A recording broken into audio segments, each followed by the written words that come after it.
Good evening. Welcome. Thanks everyone for being here.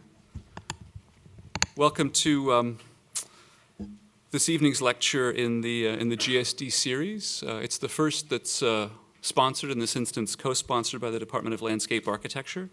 And for those of you who are of a mind to partake in some of our landscape events going forward, next Tuesday in this space, February 7th, I'll be here in discussion with Tom Main on the publication of his new book, Combinatory Urbanism. And then next Friday, February 10th, midday, 12:30 in Stubbins, Pete Walker will join us. Please come out. It's a great pleasure to be able to introduce two longtime friends of mine, Joel Sanders and Diana Balmori. Thanks so much for being here.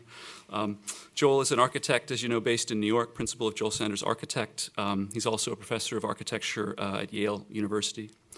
His work has been featured in a range of exhibitions internationally, and the work of his practice has been acquired in the permanent collections of a range of leading institutions, including San Francisco MoMA, the Art Institute of Chicago, the Carnegie Museum in Pittsburgh, and the Museum of Modern Art, among others. He's won a range of awards and recognition for his design practice, and his work has been published and lectured upon widely. He's editor, among other things, of Stud, Architectures of Masculinity, and more recently, in 2005, a monograph on his work, Joel Sanders' Writings and Projects. Diana Balmori is an internationally renowned landscape architect, also based in New York. She's principal of Balmori Associates. Over the course of the last several years, she's won a run of notable design competitions and has produced some really quite extraordinary public landscapes. Her work has been published widely. She also has taught regularly for many years, both in the School of Architecture and the School of Forestry and Environmental Studies at Yale University. She is recently co-author with Michel Conan, the notable Landscape Manifesto, and a range of other titles over the course of the last several years. And I've come to know both Joel and Diana as really, truly committed teachers and pedagogues. I've had the chance to see their teaching at Yale over the course of the last several years, and the impact that they've had in a school of architecture, absent a department and other apparatus of the discipline, is really quite extraordinary. They're here to share with us some of their work, recently published publication called Groundwork. I realized when I saw the slide I didn't need to bring the book because it's bigger there. It's really an important piece of work. It's a piece of work that hasn't been fully absorbed in the disciplines yet. It's still fresh off the printer. In many ways, its aspirations share something with a publication of over a decade ago, Inside Outside, the project co-authored by our own Anita Beresbieta and Linda Pollock. That book proposed to find a body of work, a body of projects, a body of cases in which both architecture and landscape architecture might be seen to be, if not symmetrical, at least equally valent. And as a result, Anita and Linda came to the conclusion that a new set of terms, a new discourse was required. And I think you'll find something similar at work here. In over 24 projects internationally, they identify contemporary work that, if we take it seriously, looking again at architecture and landscape architecture and their relationship, propose a whole new set of conceptual schema. So it's a great pleasure. Please join me in welcoming Joel Sanders, Diana Balmori.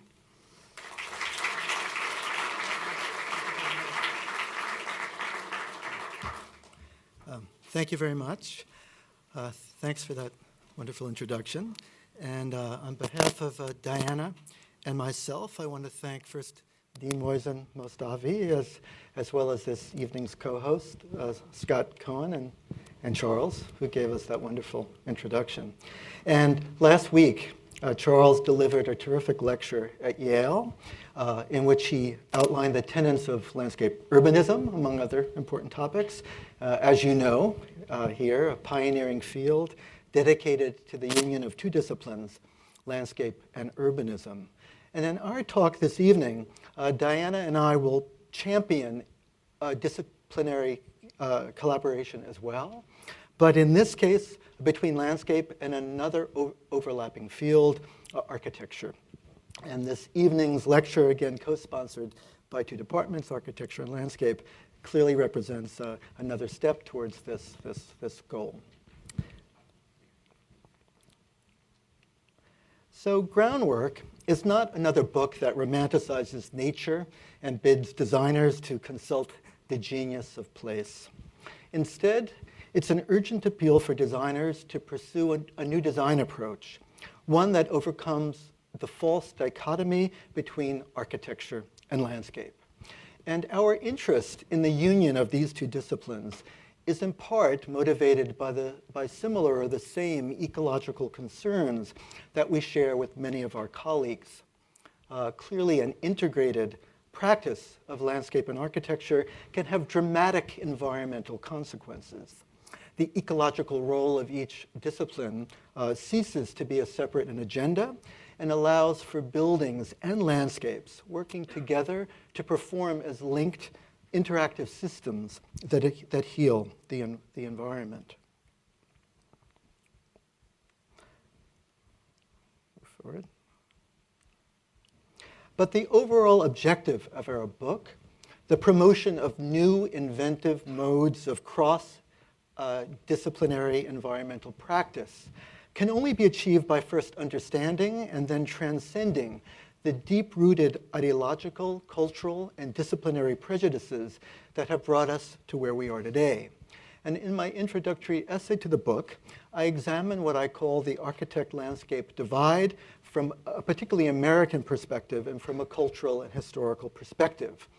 And I argue that this split can be traced to yet another deep-seated but similarly suspect Western polarity that opposes humans and nature, and as a consequence, buildings and landscapes. And while these attitudes date back to antiquity, one version of the human-nature dualism finds its home in an influential body of thought that emerged in 19th century America. Scholars refer to it as wilderness. A first generation of environmentalist thinkers, men like Henry David Thoreau, Charles Moore, and Theodore Roosevelt, all of them active during the second half of the 19th century, were confronted with an intimidating prospect not that different than that which we face today, the disappearance of wilderness. And if nature at that time was traditionally conceived of as an unruly woman that needed to be subdued and cultivated through the labor of men, wilderness thinking, according to these thinkers, was now cast as another kind of woman, nature was cast as another kind of woman, in this case a virgin, now in desperate need of male guardianship, that needed to be conserved and protected from the ravages of industrial civilization. And not only did wilderness thinking give rise to the birth of the American environmentalist movement, but it also shaped the evolution of landscape and architecture in America from the 19th century until today. Its dualistic conception of people and nature only reinforced that age-old conception of the building as a man-made artifact, qualitatively different from its ostensibly natural surroundings. And I think, again, a particularly American concept, the kind of house on a prairie. And in turn, this way of thinking impacted professional conduct, reflected in the professional segregation of architects and landscape architects into parallel professional organizations. In 1899, at the very height of the wilderness movement, a new professional academy, the ASLA, was born. Wilderness core values not only resulted in dual design professions, but it also shaped design approaches. By positing that the human is entirely outside the natural, wilderness presents a fundamental paradox. How to reconcile the ideal of untainted, untouched nature with the imprint of human design.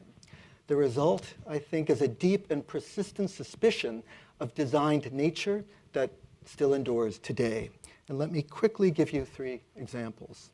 Consider the pioneering work of Frederick Law Olmsted, the founding father of American landscape architecture. Opposing city and nature, he conceived of projects like Central Park as a natural oasis inscribed within the dense metropolis, an oasis that provided or offered the weary urbanite refuge from the onslaughts of the kind of rising industrial city. And for Olmsted, nature's rejuvenating effects were made possible through the visual contemplation of nature. And he's very specific about it being a visual experience. But for Olmsted, communion with nature depended on exposing people to a simulacrum of natural scenery, unspoiled by any evidence of human intervention. Olmsted artfully composed topography and trees to screen out the offending urban environment. And in projects like Central Park and later here in Boston, the Boston Riverway, Olmsted obscured not only the surrounding city, but also all traces of human effort, the immense art and technology that made the realization of his massive urban infrastructural projects possible. He accomplished this by employing a pastoral vocabulary that even today viewers assume to be natural. So the point is not to denigrate Olmsted's amazing achievement, but to kind of say that I think we've inherited, to some extent, a kind of default picturesque vocabulary that masks the kind of way in which we construct and design nature. Now, fast forwarding 40 years later, in 1937, renowned architectural historian Henry Russell Hitchcock curated an exhibition called Contemporary Landscape Architecture in its sources at the San Francisco Museum of Art, which is today's SF MoMA. And the objective of this show was to do for landscape what MoMA's 1932 international style show had done for modern architecture in America, to legitimate a new movement by bringing together a range of projects that exemplified what he thought were the tenets of a new landscape style.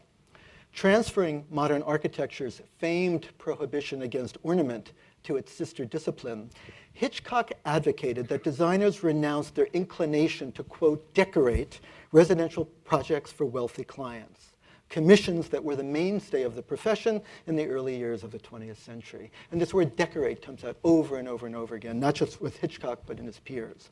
And of course, this perception tapped into an even deeper prejudice that considered gardening now a superficial pastime associated with housewives. Instead, Hitchcock championed works like these, Le Corbusier's Villa Savoy or Neutsch's Level House, projects that exemplified the modernist paradigm of the machine in the garden. This image of a pristine, sculptural, gleaming building isolated in a pastoral setting that leaves nature ostensibly unspoiled. Undesigned nature is now conceived of as a spectacle framed through the modernist ribbon window. And again, I think a conception that I think in many ways many architects still sort of perpetuate today. And let's fast forward yet another 30 years to the 60s. A similar struggle to resolve the supposed incompatibility between nature and design we know informed the ecological design approach advanced by charismatic University of Pennsylvania professor Ian McHarg in his influential book, Design with Nature. By '69, Olmsted's worst predictions had been realized. For McHarg, rapacious capitalism, aided by remarkable technological advances, had now tipped that precarious balance between nature and civilization. And he believed it was the responsibility of landscape architects to correct this environmental degradation, which was manifested in America's slum-ridden cities. But how? So here in here at Harvard, of course, all of you know that McHarg appealed to the natural sciences. He pioneered an ecological methodology that encouraged designers to consider a range of interconnected environmental factors, climate, water, flora, fauna, a system that is immensely important and influential today. But my point is nevertheless, his comprehensive proposals generated through an approach grounded in the supposedly objective logic of the natural sciences, I think in a certain way evaded design. His regional master plans were often too large, too abstract, to engage issues of form, space, and in particular the human body, perhaps in a way that traditional garden designs once did. So Olmsted, Hitchcock, and McHarg are three examples, three figures of influential practitioners whose design philosophies were shaped, and I think as they come down to us, constrain us by these wilderness-inflected themes, inherited values that I think continue in many ways to even subconsciously shape design practice today. And they are a dualistic way of thinking that views nature as passive, as a vulnerable entity that must be protected from the predatory interests of humans, including designers like architects and landscape architects. Two, a professional bias against ostensibly designed nature, often dismissed as a kind of frivolous pursuit affiliated with residential gardening, decoration, and feminine artifice. And three, a preference for large-scale problem solving based on a deterministic design approach justified by science. And I think, and I would say we think, that one of the consequences of this way of thinking is a mistrust of design nature, of the designed environment, a legacy, I think, that's changing, but that continues in many ways to haunt professionals to this day. So designers clearly must radically readjust their way of thinking and their way of working. Wilderness values, the unexamined foundation that still shapes the perception of what it means for people to live with nature, must be called into question. Relinquishing wilderness values will allow designers to adopt the more complicated viewpoint advanced by progressive scholars and scientists, a recognition that nature and civilization, although not the same, have always been intertwined and are becoming more so. Climate change reveals that there is not a square inch of our planet that does not in some way bear the imprint of humans. Landscape and architecture, landscape and culture, landscape and architecture intermix in various combinations. While constructed elements seem to predominate in cities and natural elements seem to predominate in rural zones, organic and synthetic operate as a gradient of differing intensities that form a continuum across the surface of the Earth.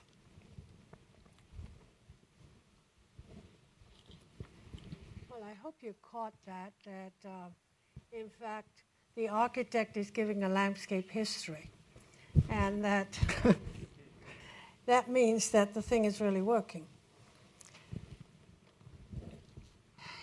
Joe spoke about the need of designers to overcome the long-standing human-nature dualism and acknowledge that there is an interdependency. Building on Joe's remarks, I will argue that one road to overcoming this dualism is to adopt the new definition of nature, which can be said the philosophy of our time.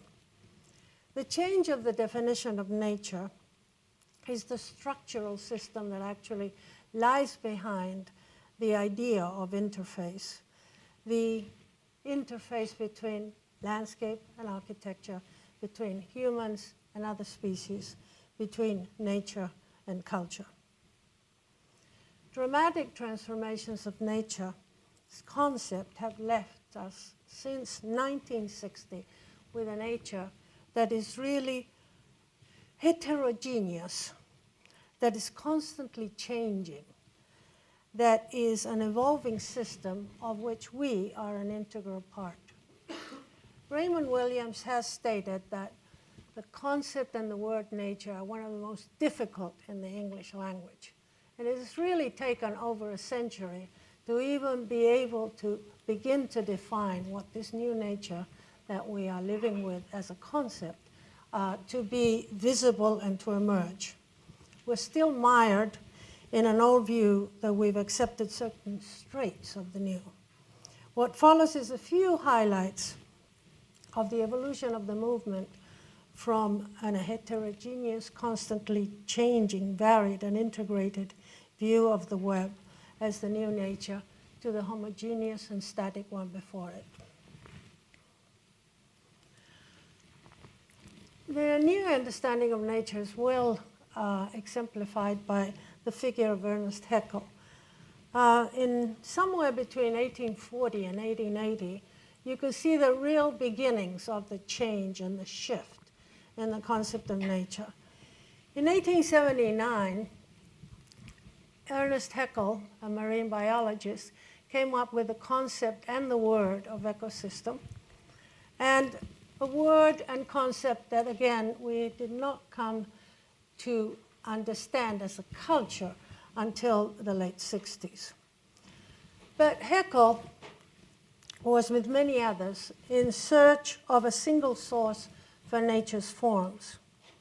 And radiolarians, which you see there, were really, in all the multiple forms, he claimed, were all based on one underlying pattern. This made it a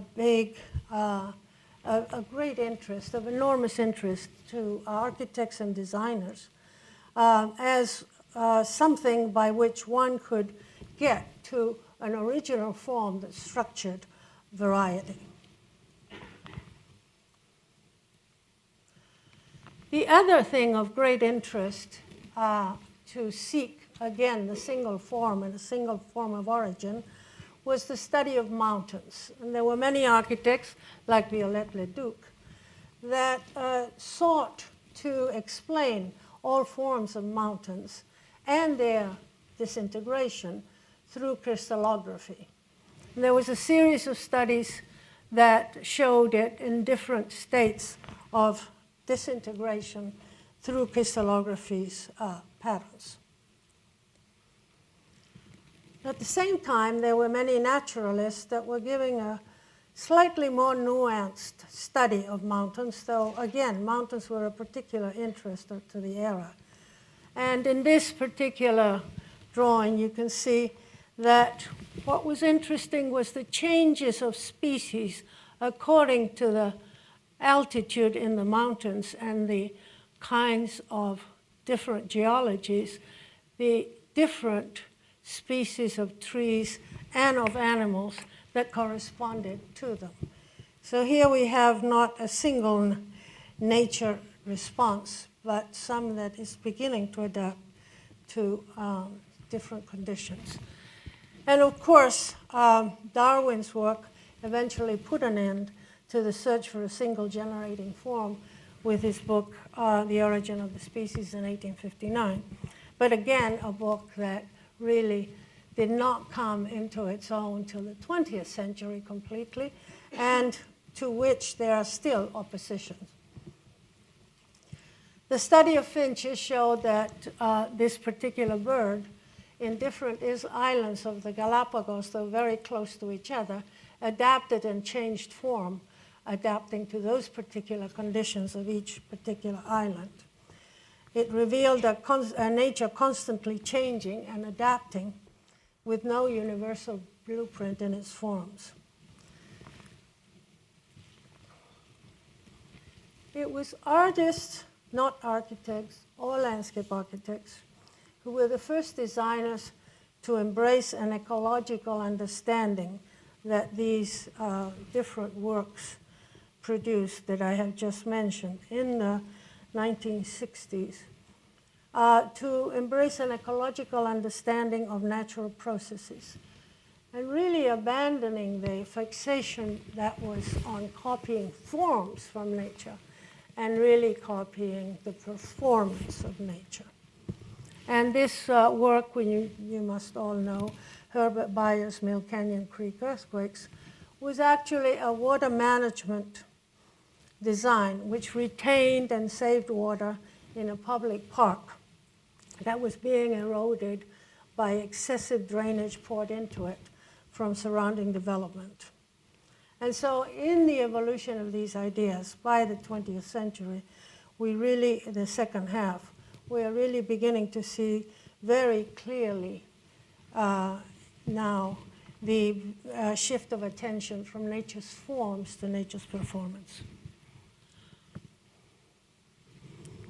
Robert Smithson, be it the broken circle or be it the double helix, begins to pay attention of how forms disintegrate over time. He is particularly interested in this disintegration of form and how they are affected by all of the conditions, both of the soil with which it's made, with the water, the movement of the water, and seeing that as a particular condition of nature. Okay. And also I should point out that I think why Diana and I are so enthusiastic about those land art projects is not only for their ecological understanding of a kind of complex nature, but for the fact that they don't resort to a kind of default, again, picturesque vocabulary and are not afraid to kind of have bold, designed, abstract forms on the land. But moving forward, Since 2000, an international group of designers are giving up this outmoded human nature polarity with its corresponding endorsement of a static view of nature, and instead are embracing this more complex view and creating work based on this notion that nature and culture, humans and nature, are complex and reciprocal. And our book, Groundwork, attempts to map this trend. And while the various perspectives are different and the scales of the projects diverge, all of our authors or designers are in some way share this interest in dissolving traditional distinctions between the object building and its environment. And Groundwork identifies 3 design directions that perhaps unite this otherwise very heterogeneous group: topography, ecology, and biocomputation. And let us show you a few projects from each category that we think exemplify some of these 3 overlapping design approaches. And I want to highlight they're overlapping. Some might argue arbitrary, but it was an attempt for us to try to find a way of putting them together. I don't have time to talk about it, but each of the 3 chapters, should you get the book, begins with a timeline of precedents. We know there's nothing new under the sun, and a lot of these contemporary methodologies clearly have a history. But let's talk about topography. Topographic designers reject the paradigm, again, of the object building that sits discretely on the land. Instead, topographers manipulate the ground to blend building and landscape, treating built form as inhabitable landform. A group of topographers included in Groundwork, including Toyo Ito and Zaha Hadid, confront an increasingly common challenge: how to design or deal with flat marginal sites on the outskirts of cities. And they respond in a similar way. They transform featureless property into constructed landforms with exciting and striking silhouettes that confuse traditional distinctions between man-made and natural. In contrast to these projects that manufacture landforms on flat sites, several topographic projects in the book tackle the challenge of building within steeply sloping sites. In their competition-winning design for the Lycée Jean Moulin, French designers Duncan Lewis Scape fashioned this comprehensive roofscape for a sprawling school campus embedded in a hillside, and classroom circulation and gathering spaces are combined under this immense canopy, subdivided into a series of planted stepped ribbons. Taking a very different approach to intervening in a hillside, Snøhetta highlights rather than elides the distinction between building and hillside. At the Peter Das Museum, which is located in a remote coastal town in Norway, the designers cut a deep trench into a raised, into a deep mound, and filled this void with a museum. The building's slender form, capped by a gently arced roof, mirrors the contours of the surrounding topography. But although Snøhetta's topographical insertion clearly differentiates, it doesn't blend, but differentiates the boundaries between museum and terrain, it nevertheless requires viewers to consider the tensions between them. And as you can see, these lateral glass walls capture exterior and interior reflections, superimposing images of nature and of architecture.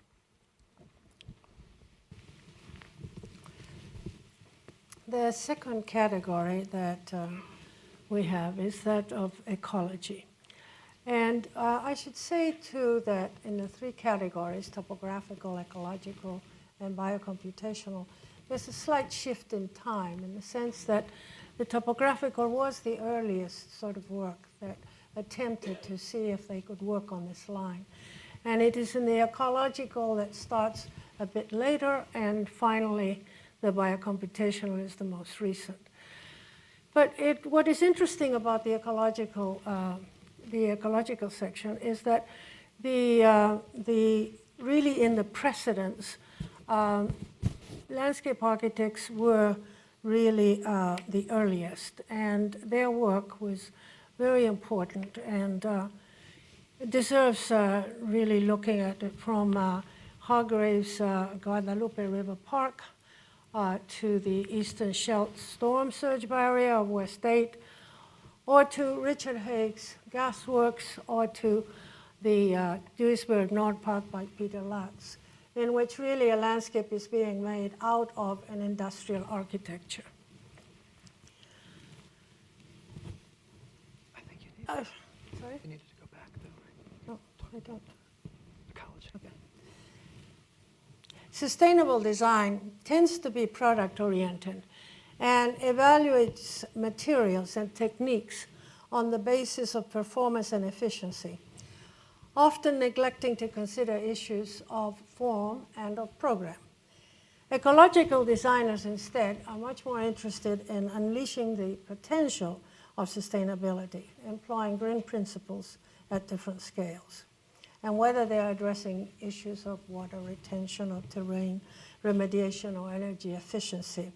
The important part of it is that it raises, they face them raising both environmental and design standards. A few groundwork projects employ living walls and roofs. We were particularly interested in projects that use them in a way that defamiliarize common building types. With its facades and roofs entirely covered with plants, Venno Evans, CS's Sports Center in Amsterdam, simultaneously emerges and yet stands apart from the park that surrounds it. Howell and Yoon's tower of stacked modular incubators transformed an abandoned lot in downtown Boston into a surreal vertical farm that cultivates microalgae, a renewable biofuel. Prefabricated models can be quickly assembled, disassembled, and redistributed to any site. Francois Roche of RNC erected this cabana to shelter a family of 4 inside an interior courtyard of a typical Parisian block. The modest 3-story pavilion is wrapped with steel netting to support a vertical garden of 1,200 hydroponic ferns that camouflage the new structure from its neighbors. The ferns are sustained by a constellation of 300 suspended blown glass vases that cultivate rhizobia, a bacterial soup used to provide nitrogen to the ferns without the assistance of soil. The project's bacterial feeding process unnerved its neighbors, and in all of these projects, nature is rendered not as benign, but as an ominous force, injecting a critical edge to the prevailing feel-good sensibility of most green design. There's also, this section also includes projects by designers who work at a larger scale and often use recycled materials that serve as reminders of a former life in the site. The abstract circular form of Snoheta's tourist route, a service area along a scenic highway, is made of rocks excavated on the site and of driftwood that's been gathered from a nearby beach, as well as kept the remnants of an old radar station. Influenced by earthworks like Robert Smithson's Broken Circle, we included it for its use of geometry in a natural setting.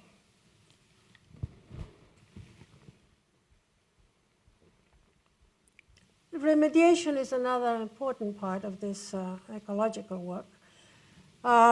Some designers focus on remediating marginal urban sites like Parque Atlántico, Battle Roig, conserve marshlands on the outskirts of Santander, Spain. They transform formerly the stagnant watercourse into public space. From Leonardo's Vitruvian Man to Corbu's modular, Buckminster Fuller domes to Fray Otto's elegant roofs, architects have searched for a vocabulary based on geometric forms and proportions that they believe have infused all creation. But currently, various digital designers are likewise interested in aligning biology and design to tap into the principles governing living things. But they subscribe to a concept of nature that is different from the predecessors, top-down ordered cosmos. Instead, biocomputation designers script digital codes that exploit the computer's potential to emulate living things by using algorithms that reflect the underlying diversity and complexities of biological processes. They generate forms and patterns that match a conception of nature as adaptive, self-organizing, and without external control. Aranda Lash's contemporary interpretation of the grotto, an old landscape topos, exemplifies this technique via a computational sequence.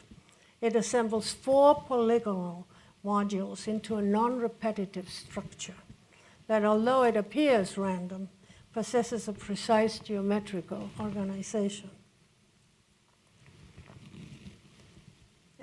Biocomputation architects like Ecological Studio use computer programs to create performative projects that tackle environmental issues because of their capacity to adapt to the nuances of context and climate over time. For example, the north side Copse House vertically patterned facade, fabricated out of locally sourced timber, was generated by taking into account site-specific environmental forces like wind and solar energy. The Yosu Oceanic Pavilion, designed by Tom Wiscombe, proposes a parametrically designed exterior shell inspired by the morphology of sea life. And Wiscombe claims that its soft, transparent membrane, reinforced by stiffening veins, replicates not only the look but also the behavior of the skins of sea creatures. Finally, Dune, by Magnus Lawson, proposes the reverse desertification of the Sahara with a 6,000-kilometer beltway of crystallized sand dunes constructed by using a non-pathogenic microorganism, Bacillus pasteuri, that turns sand into sandstone. The bacillus is deployed on the surface of large balloons, whose biomorphic forms are derived from scripting technologies that were inspired by Tafoni rock formations. They function as positive, negative moles, which, when placed next to the shifting sand dunes, harden over a 24-hour period into a fantastic network of inhabitable interiors.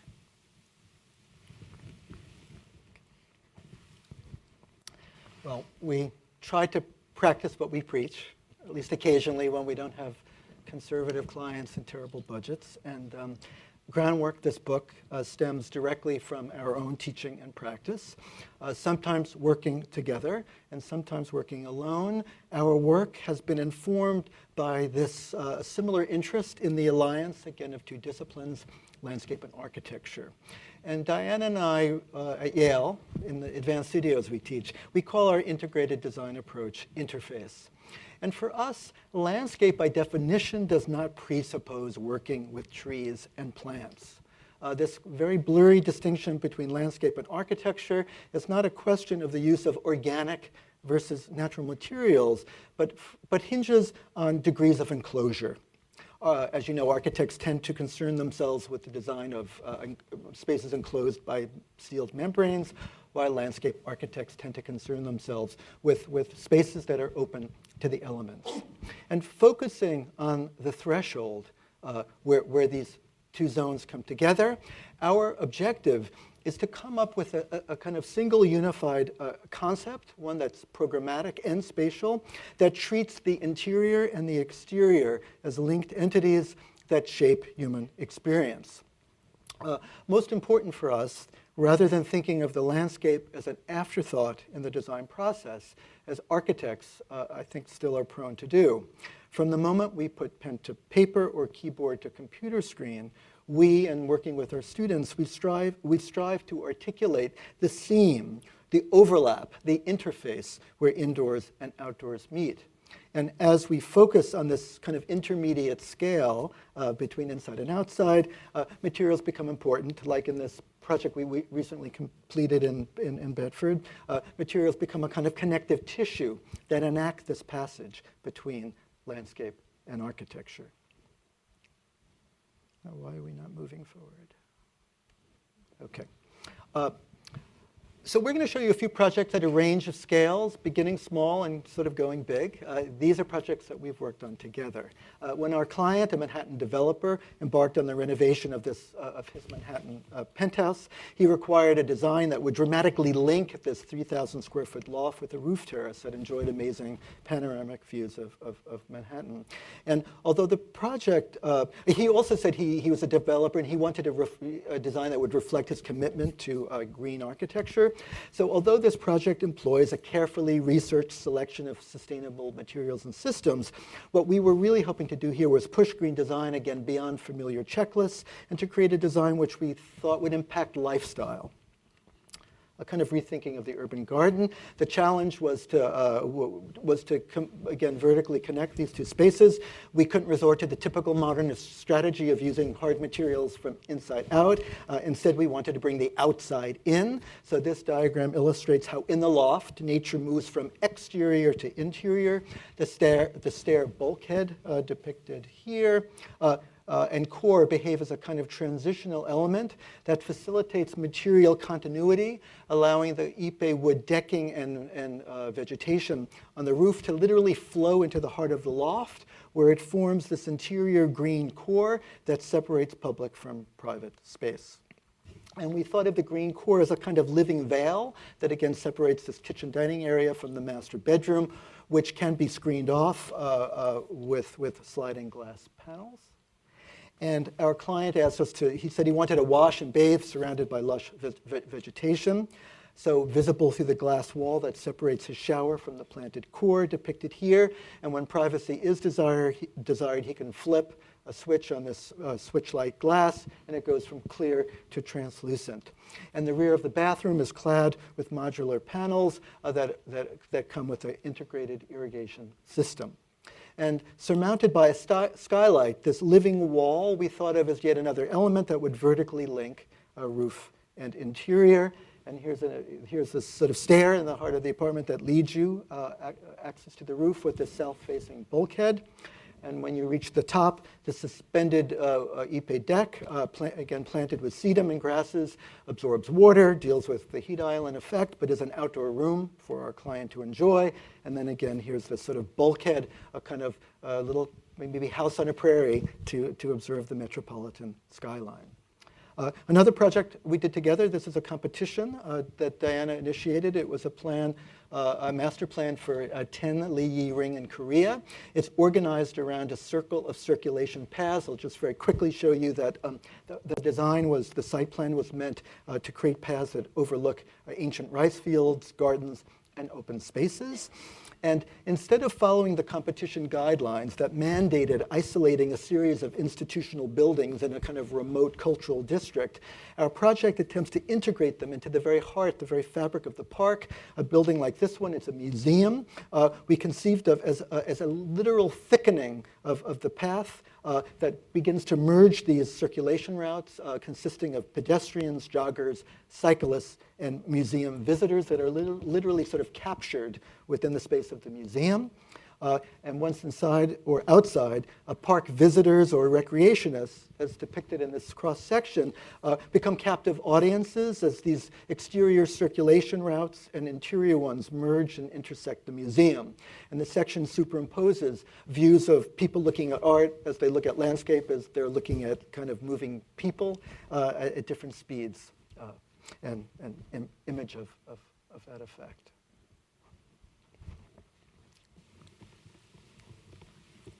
As part of the New York City's bid to host the 2012 Olympic, which went to London, as you know, both of us were commissioned to design for it an equestrian facility for La Tourette Park in Staten Island. the remediated site would then leave behind a park for future generations of New Yorkers. Rather than adhere to the convention of treating stadiums as enormous objects just set into a naturalistic park, our proposal treats the sports complex as an earthwork. The scheme is composed of two principal elements, a berm and a ribbon.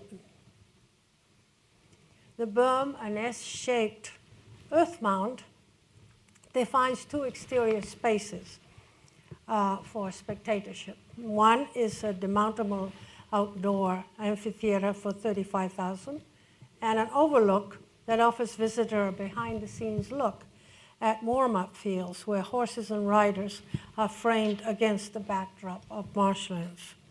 This would have been the first time that it would have been an overlook for the training of horses. Spectators ascend to the stadium via one of the three green ramps that lead them to a concourse level that you see there. And at the end of the stadium, the ribbon folds horizontally to create a pedestrian bridge that leads to the green roof that has a gentle slope to offer you a spectator of the, as the spectators a view of the practice area. Value engineering forced us to search for an affordable strategy for integrating the temporary bleachers. We arrived at a solution after meeting with a number of bleacher suppliers who showed us how they typically disguise the structural framework of the bleachers by sheathing it in a translucent vinyl mesh printed with graphics. Our cost-effective solution, let's transfer the logic of printing to the landscape. An abstract pattern of dots printed on a scrim that wraps temporary bleachers merges with an identical pattern of planted dots scattered horizontally across the ground. It creates a composition that confounds distinctions between the nature and artifice, landscape and architecture.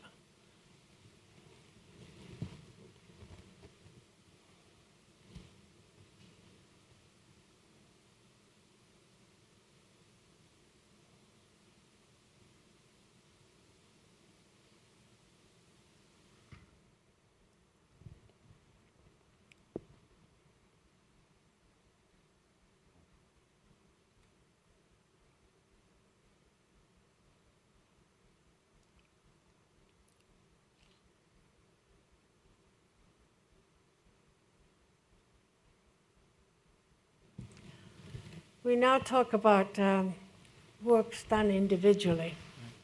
Okay, so the last projects, as you hopefully can see, are try to use this interface design approach together, but we also work independently. Here are two projects which are trying to emphasize this idea of scale, that we're really kind of working across scales, but in particular this interest on that kind of sort of more smaller, more intimate scale where indoors and outdoors meet. Very quickly, two residential projects at my office. The first is this house. It's carved into a steeply sloping site in Hudson, New York. And it was conceived of as a kind of viewfinder to frame the landscape. I'm not going to really show you too much about it, but you can see in the cross-section it employs a kind of spiral ramp that leads from the top to the bottom of the site. And it's designed to capture a series of cinematic panoramic views of the Catskill Mountains, views that were depicted in Hudson River pictures, paintings like by 19th century painters like Frederick Church, whose house Alana happens to be about a half a mile down the road. And without taking you through the house, again, the idea was that resting finally at the bottom of the ramp, at the bottom of the hill, a viewer's ultimate encounter with the landscape would be framed in such a way that would literally evoke views like that one that Church painted, the scenes of the Catskill that were the source of inspiration for the project. A project currently on the boards at my office is this one. My office was one of 8 firms that included Scafidia, Renfro, Lotec, and Jürgen Meyer, and we were all invited to participate in the design of a senior community in Palm Springs, which was geared to an underserved demographic, LBGT seniors. And I don't have the whole master plan here, but we were focused on designing this perimeter block, a mixed-use master plan, currently, again, as I said, on the boards. And typical retirement communities, like the one illustrated here, employ landscaped site plans that include roads and foliage as devices basically to isolate and conceal what are referred to as assisted living facilities, basically the place where people eventually go to die. And instead, our project attempts to use landscape in a way that, that fosters community as opposed to segregating people, so no longer banished. The assisted living occupies the heart of the community, and along with the 24 independent living private homes, the developer wanted individual private houses. They could be attached, but what we tried to do was integrate all of them around this, what we call the commons, a landscaped public space. And the commons is planted with indigenous desert vegetation. There's this kind of curved swale. It directs stormwater from the mountains to this pool, which doubles as a retention basin. But the main focus of the project was sort of contrary to that proverb, good fences make good neighbors. Rather than resort to the use of traditional fences, the site section combines hardscape and softscape to, we hoped, articulate porous boundaries between neighbors at varying scales. So on the west, what we call the garden homes possess these kind of sunken backyards that create privacy but continuity with the communal space at the middle. And likewise, on the east, there's a continuous lap pool. It defines the rear yards of what we call the pool homes, but it forms a kind of aquatic moat spanned by bridges that, again, provide both link but sort of separate those people from the common areas. This is just an image of the garden homes. They're attached houses, all linked by these solar canopies made of perforated metal mesh that would provide protection from the sun. But working at the next scale, we were very interested in making flexible unit types that would accommodate a spectrum of gay lifestyles. And we kind of proposed them to the developer in this way, sort of saying they were inspired by two famous living arrangements made famous in iconic television and film. The first, roommates. Many people really feel that it's really it's a story about a bunch of gay men living together. And the whole idea of a kind of partners with children, kind of as exemplified by The Birdcage with Robin Williams. So the homes are designed to appeal to residents who both crave interaction with both their roommates, their housemates, and their neighbors, but also cherishing their solitude. So in the garden homes depicted here, the communal life is organized around a first floor living area, connected by a bridge to the landscape. But as you can see in this section, when homeowners require privacy, they could descend down to this kind of planted atrium core into one of 3 private suites that are all outfitted around private, contiguous private gardens. And on the other side of the property, running the length of the site, is this lap pool that I said feeds into private pools that were meant to dematerialize the kind of boundaries of each of the pool homes.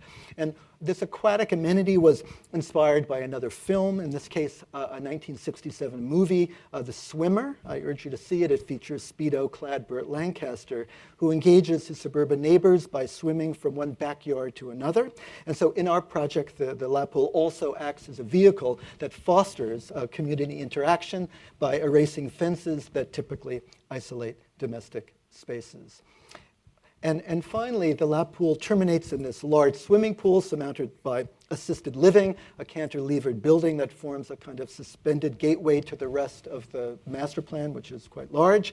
And again, this decision to embed assisted living in the center of the complex was inspired by my grandmother. I don't mean to be sentimental, but she meant a lot to me. And up until her 100th birthday, she lived alone independently in South Beach, sort of surrounded by the vitality of that district.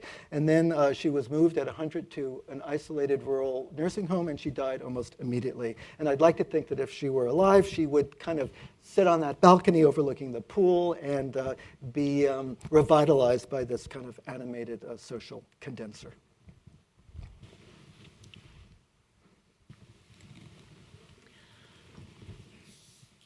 The work in, this is work in Bilbao, which I'm showing because it was an attempt to take a piece of a city that was built from taking a port away. And a port that was very close to the center of the city and moving it to the mouth of the river. And being able to use landscape essentially to sew it back into the city. It was completed this past December. We entered into it first with a master plan for the open space, and then we were commissioned to do a central hub, and then an international competition for the rest of the space. Except for the Plaza Euskadi, which serves as a hub for 6 of the main streets coming into the rest is treated as a series of streams running in through the urban fabric. And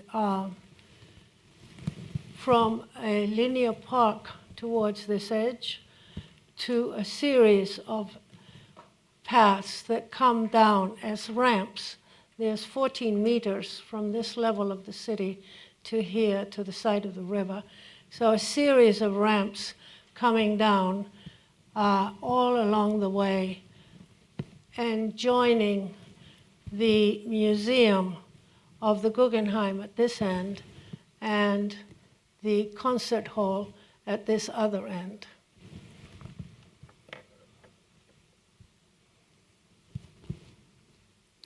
This is the hub where the 6 streets meet. But the main path through the hub itself indicates that the important path from downtown all the way to the river is straight down here. You come down to the river and then you cross it by a pedestrian bridge to cross over to the university on the other side. And these are views of all these ramps that come down in between buildings. There's a whole collection of buildings by different architects. And the landscape comes sort of in ramps in between. Some pieces are tucked in under topography. This is the Gary Museum in the back. The project is totally built out at this point. And one of the other lines running through this was to make green also a system of light rails which joins you downtown with the main station and all the system of subways. This other project is in Korea. We won it in an international competition in 2007 for a new city, an administrative city close to Sejong. We won it with Hyun, a Korean firm, and this is an administrative city to which half of the ministries in Seoul are being moved to. So half of the government will move into it by 2015. I'm showing it here because of the integration of architecture and landscape, which has been attempted, but what you're seeing here is the site of the rice fields and the mountains. The plan was for a large roof that follows the river, the form of the river, a continuous roof. What is orange here is a continuous roof, under which are 7 buildings, separate buildings, which are for the ministries, the 11 ministries.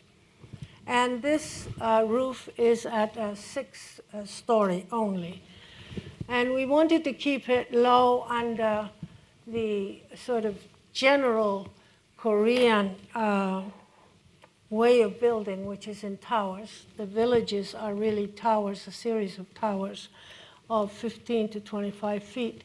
And around our, it went dead, okay. Around this, the exterior of this, 6 different villages of high towers are being built as we speak.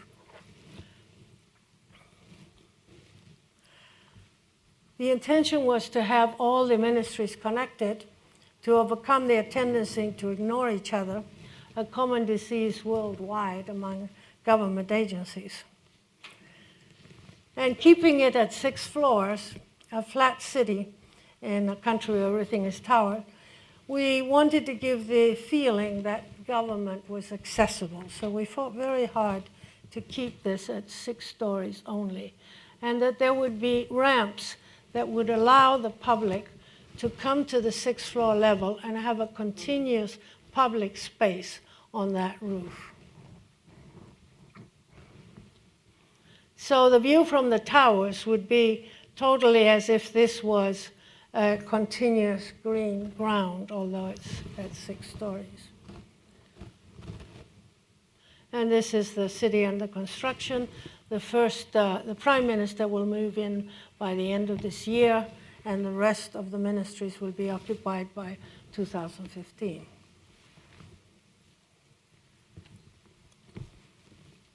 No doubt the professional and academic alliances between architecture and landscape that we have championed in our talk still have a long way to go. However, the projects we've shown you this evening, examples drawn from both groundwork as well as the work of our own offices, represent a first effort towards this goal. Thank you.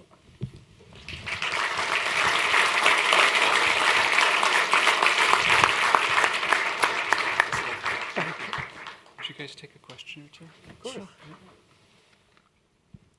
Thanks for coming out this evening for such a great talk. Maybe there are questions for Joel and Diane.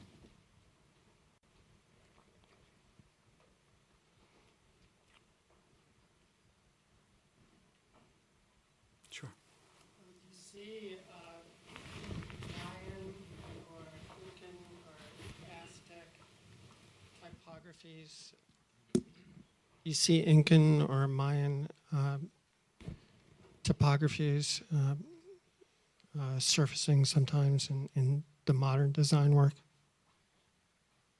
Not in our minds when we were working on this, although certainly the Mayan configurations have been incredibly sort of there, perhaps unconsciously, if they're there. I mean, they're very beautiful and they've caused enormous effects on me, but I don't think that either one of us have consciously felt that we were referring to those things. No. Although, of course, they were profoundly inspirational to many of the land artists who directly, in the 70s, sort of looked to those precedents. But there must be something on your mind. What do you? You must be thinking of something in particular.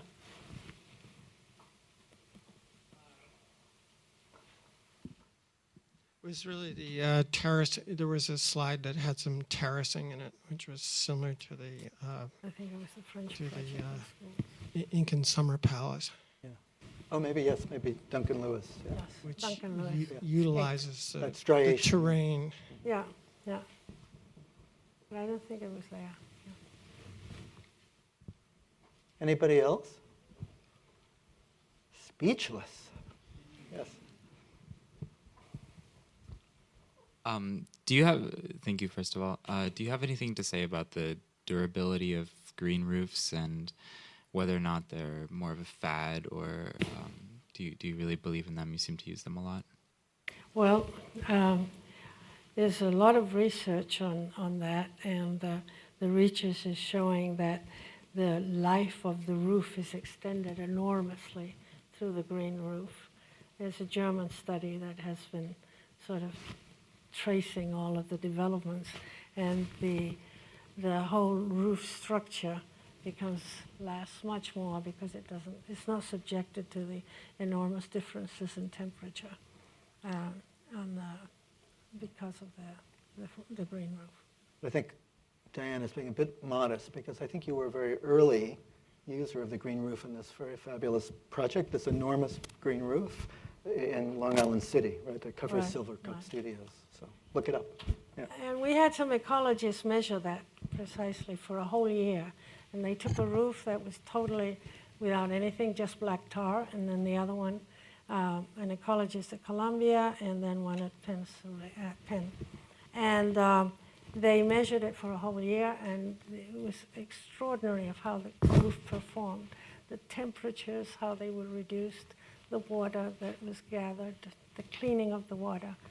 We got some incredible results. I didn't quite believe them when we got them. Yeah.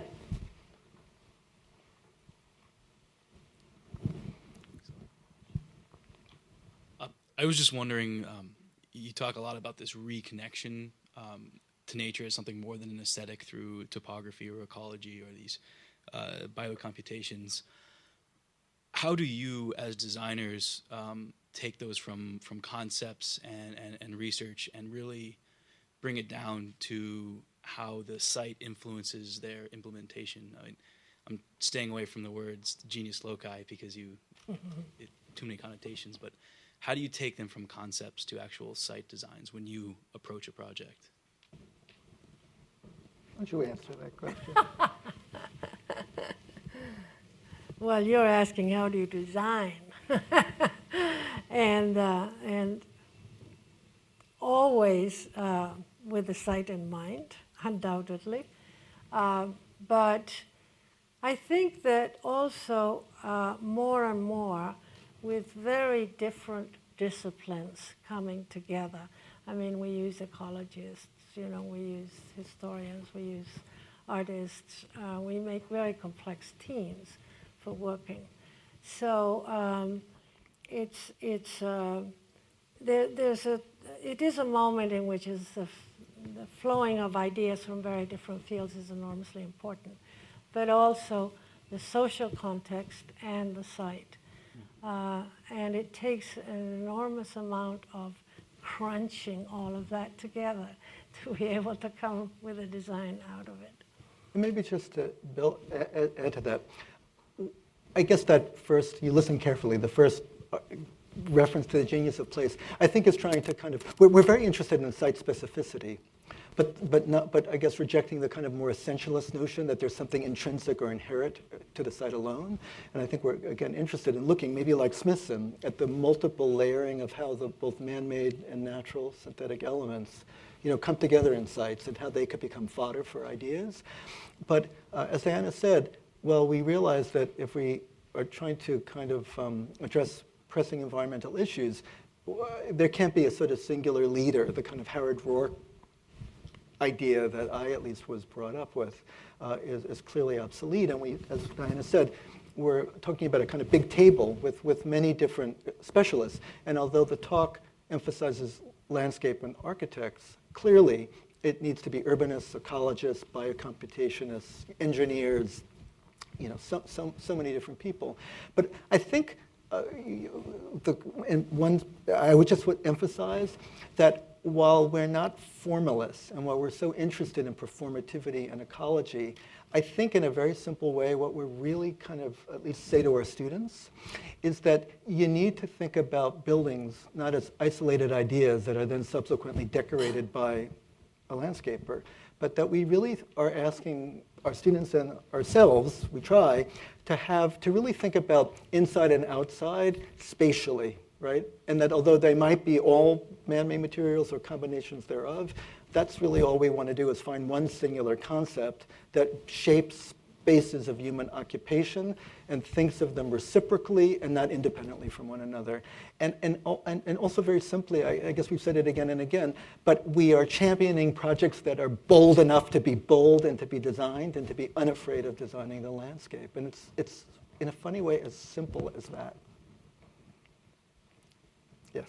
So I just wanted to ask you, on your last point about the inside and the outside, I'm curious whether you think, particularly at a large scale, for certain kinds of buildings, that interiors we occupy very differently than we do outdoor space. And I wonder why then really we should think about them in the same way. Given the kind of way in which we socialize interior space, should it really look or be or organize itself in the same way outdoor space does at all times? I mean, is this a kind of overarching ideological position you're taking that we should integrate interiors and exteriors? I think that's a very good question. But we do a lot of interiors in my office, and I think a lot of this, for me at least, I can't speak for Diana, comes from that. But I don't think we're saying that the interior and the exterior are the same and should be designed the same way. I don't think that we're saying, a lot of the projects that we show might have a kind of, let's say, common language, or one, of course, thinks of the great precedent would be case study houses and glass windows. And a lot of the projects do that, but not necessarily so. And I think clearly, I mean, in fact, one building type I've become recently interested in are data centers. They're like bunkers, okay? But they are in interior spaces, but they're in landscapes. They need to still be thought about coevally, okay? So all we're saying is to think about what is the nature of the interior, what's the nature of the exterior. They don't have to be necessarily transparent. They don't have to employ the same forms, but it needs a way of thinking that can't think one without the other. And that's all what we're asking. And I think in so many cases, they are thought of separately. The interface is somehow deeper than merely the skin, the surface that divides. Yes, yes, yes. But I also would say at the same point that I think increasingly we live in a kind of, clearly a kind of wired digital world. And one thing that I'm finding, we're doing a number of these kinds of media lounge libraries in different universities right now, one at Princeton and one at NYU and one at Penn. And they're all the same idea, which actually suggests that people really, in a funny way, want to work in these sort of polyvalent, multi-purpose, kind of open interiors that just allow them to either individually or collectively kind of interact with one another. And they're almost like interior landscapes. And then also, you can now wire exterior landscapes. And I guess I would slightly disagree with you. I think I'm going to disagree with you. Okay. I think we're moving towards a way in which there is a kind of reciprocity and continuity between these two areas, but not always, like in a museum, for example. Yeah, but at the same time, they do change scale. Once you're under the sky, they change scale. Once you're under the sky, you can't do things of the same size that you're doing inside. So that's the first lesson. The continuity may exist, but they're working at different scales. Anybody else? Inga Rocker, right over here. Oh, hi.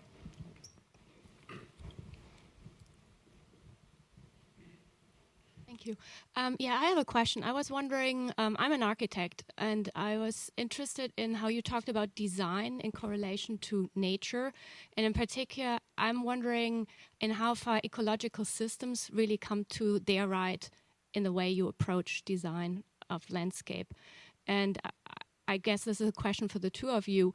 So that's one. And the second question is, how do you escape the danger of using nature metaphorically, or let's say, I like to call it as a greenwash? I'll let you answer those questions. Oh, yes. Uh-oh. No, we'll both answer them, I think. But the first question as to, or rather, I'll start with the second question. One of the things that we always tell our students is, you can't simply paint it green to say that, you resolve landscape. And there is a green wash. There is a green wash at work in lots of projects. And it's become a very popular color. But the issue of the concept of nature metaphorically, I would like to say that the characteristics of our new nature are very well defined. So within that definition of nature, you can work very well. I think you have to be precise. I think the metaphorical use is very dangerous. So I think that there is a precision about what nature is today, and I think within that realm is where you need to work. And it is something that's changing constantly, that it is heterogeneous, and it is something to which we belong, are totally integrated in it. And within that framework, you can work very well in design. But it is an important thing to hold on to the framework. And just to respond, to add to the point about greenwashing, I think it's something that's very prevalent and needs to be sort of critiqued. And I don't know if it came across in the selection of projects, but I think Diana pointed out that we were looking in particular for projects that sort of often had a kind of surreal or slightly unnerving kind of way in which landscape was incorporated. For example, the RNC. There's some other projects that we didn't show. And in fact, Haller and Yoon, sitting right here. I mean, we love that project because it I think reinterprets the green wall, but in a way that I think again is kind of is between sci-fi and maybe something slightly, I say this in front of you, a little bit kind of creepy and threatening. So we were trying a little bit to find projects that would not only be that kind of green, sentimental approach. Ecological.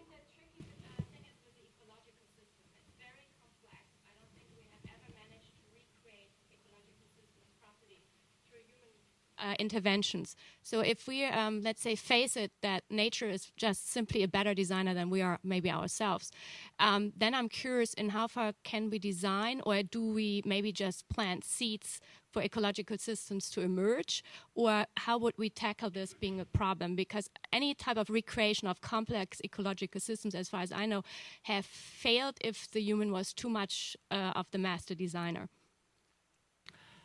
I have some doubts about that. But what I'd like to point out is simply that the ecological system, you need to understand, first of all, what is your purpose? What is your aim from the point of view of making it sustainable? Sustainability means that you're able to keep things alive and that you keep things that don't fall apart.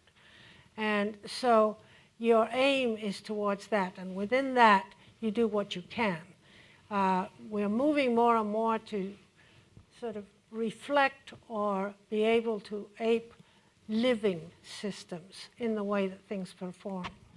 And as much as we can do to extend life, make life better, that is valuable. And we maybe get a little bit like that, and sometimes a little bit like that. But the important thing is that we are able to move in that direction. And just 3 thoughts related to your question. You know, the first is that I think the thinking is that not necessarily nature is the better designer, but I think part of it is that you can't think nature without people and how they're interactive reciprocally, and then maybe it's to understand those systems interactively, how they work together, and maybe how we could sort of readjust them. But I think in the book, I think we champion ecological projects, and I guess particularly as Diana pointed out in the last chapter, biocomputation, we try to kind of be open-minded, optimistic, and affirm what some people are skeptical about, this claim that through biocomputation we actually can do that, create performative landscapes due to the computer's capacity to kind of be able to not just mimic what nature looks like, but how it behaves. And that's a tall order, and I just think we need to look, we wanted to champion. That's not what we do, but we wanted to champion people that did. But Leslie, I just want to say this, that and I'll speak more for myself than for Diana, but I feel that while the book champions ecological approaches and performativity, I feel like our contribution to that in our work, but also in particular in the book, is not to kind of address your question, which is a central question of our time, right? We're not ecologists, and we're not, that's not our specialty. I think what we're trying to say that, you know, again, that sustainability needs to be thought about reciprocally, and it needs to be kind of embrace design, and that we again feel that so many wonderful projects that employ ecological systems, they're invisible, right? You go into a house and, you know, it's the same kitchen counter, but it uses, you know, an ecological whatever, or the same thing on the outside. And I think what our criteria when we looked at projects was that they needed to sort of embrace design at this, and look at the creative potential of kind of ecological principles to sustain and inaugurate what we think is a kind of a new landscape architectural vocabulary. Thanks. Maybe that's a good time to invite anybody else who wants to ask Joel and Diana a question to come down and see them. Thanks so much for a great evening. Thank you very Thank much you. for having us.